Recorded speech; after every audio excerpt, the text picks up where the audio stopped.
Today, we're diving into a really hot topic that sparked a huge debate across the UK, especially on TalkTV. We're talking about reports that children as young as 5 were asked to write Valentine's Day cards to migrants and asylum seekers. Yes, you heard that right, 5-year-olds. This story has generated some strong reactions, with some calling it grooming and a weaponizing of pupils. Let's break down what happened and what people are saying. I know, and I think it's pretty much grooming, making these children, I mean, they're 5 years old. I mean, no child should be doing this, but it's almost like letting your guard down. So if something did happen, if this child witnessed something happen to another one of their friends, I don't know, in any situation, like we saw the other day, the asylum seeker was a 12-year-old girl, just disgusting things.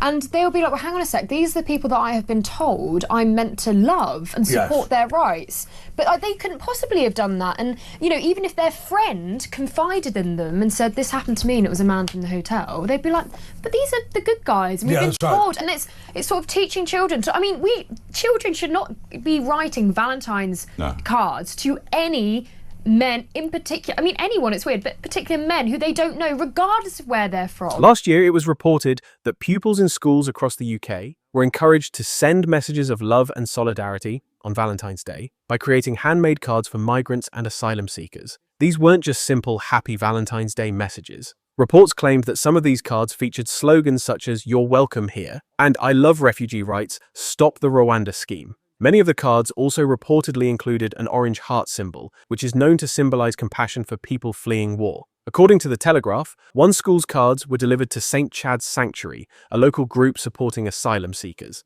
Another school's Valentine's Day card-making initiative was widely circulated on social media by the Birmingham Schools of Sanctuary group. Now, this is where things get really controversial. When this topic was discussed on TalkTV, Connie Shaw from the Free Speech Union did not hold back. She weighed in with a powerful statement saying directly, "I think it's grooming." But she wasn't the only one raising alarms. Trott, the Shadow Education Secretary, remarked that children as young as 5 shouldn't be used to push political agendas. This highlights a core concern, the perceived politicization of young children in schools. And Philp, the Shadow Home Secretary, went even further, claiming that Labour is turning classrooms into propaganda hubs and weaponizing pupils. He stated, "Labour's Britain is one where safeguarding is thrown out the window, classrooms are turned into propaganda hubs, and children are weaponized to push a dangerous ideology." Philp firmly believes that classrooms should be for teaching maths, not immigration.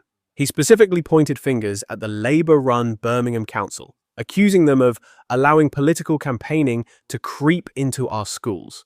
So, what we have here is a heated debate centering on children, education, and political messaging. On one side, we have reports of schools encouraging young children to express solidarity with migrants and asylum seekers, some with overtly political slogans.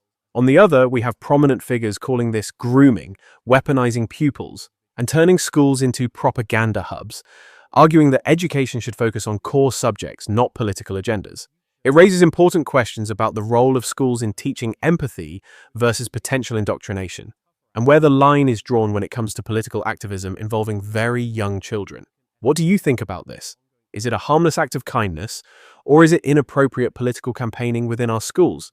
Let us know your thoughts in the comments below. Don't forget to like this video if you found it informative, and subscribe for more in-depth discussions on the news that matters.